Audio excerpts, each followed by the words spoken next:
The earliest moment I remember having with my father was one morning waking up and he cooked like a big breakfast for the family because at the time he was a cook, and I basically felt lucky to have a father who took care of his family and make sure his family was good.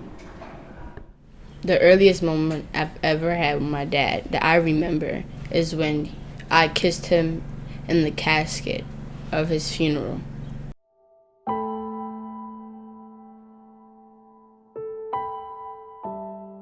When I was first told that my father was taken was when I was at my cousin's house and we were sitting in the kitchen, and I remember seeing my mom crying and she was reading the newspaper, and so I was trying to figure out why she was crying so much from just reading the newspaper. And that's when she told me, like, your father's gone, he's not coming back. And I was just in a state of shock because I didn't expect to hear her say that, because I was so used to seeing him every day and being with him every day. So to hear her say he's gone is like, is that really it? Like, that was shocking for me. My name is Ranisha Brada. I'm 39 years young. I'm Tyrone Hardy's mom. I'm a single mother of two, and I've raised my children in the Bronx, New York.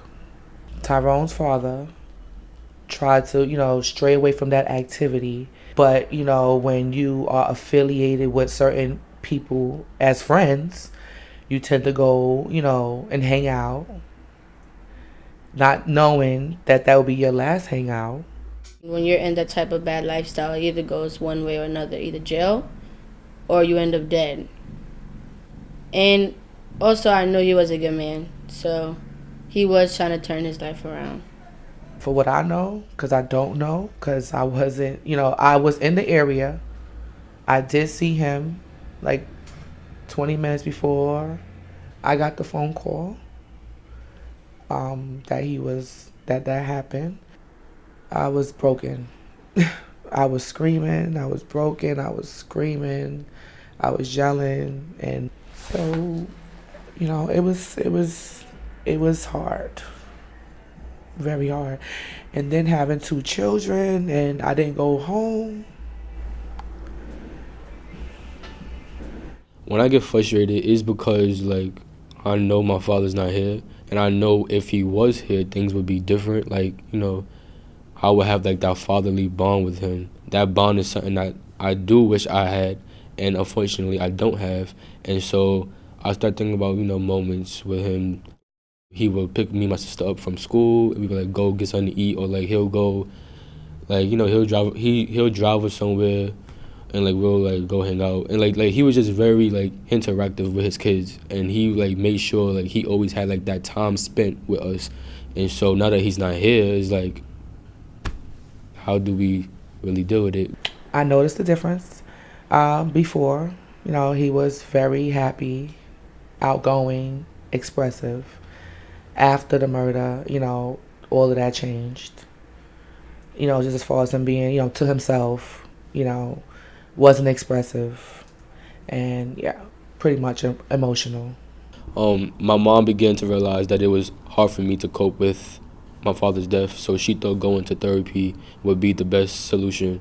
So I remember going to this lady like on weekends, and she would always try to get me to express myself and talk about it more.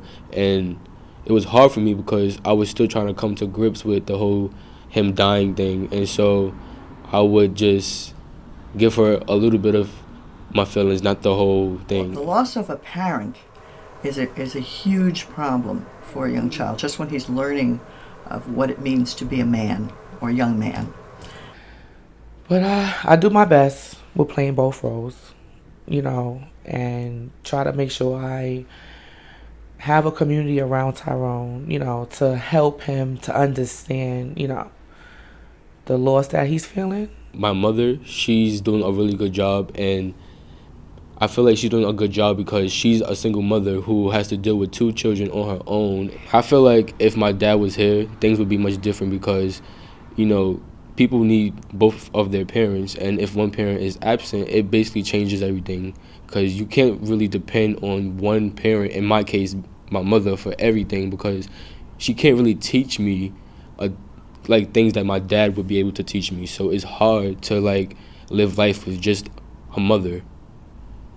When it came to females, I had to teach myself how to like, you know, get girls and how to, you know, talk to girls and, you know, and so there's only like so much my mom could tell me because she's a female herself. You know, a male would be able to, you know, direct me more in that field, and you know, but I taught myself, and I've always had girlfriends and all that, so I'm not doing a bad job. But it would just be better to have a father to, you know, guide you and teach you things that they did when they was younger, and my mom can't do that because she's a female. No one's going to bring back your father, but if you can have ways of coping when you feel this way, if you can have ways of not necessarily making sense of the fact that he died, but the fact that you can manage, you can find other people to connect with.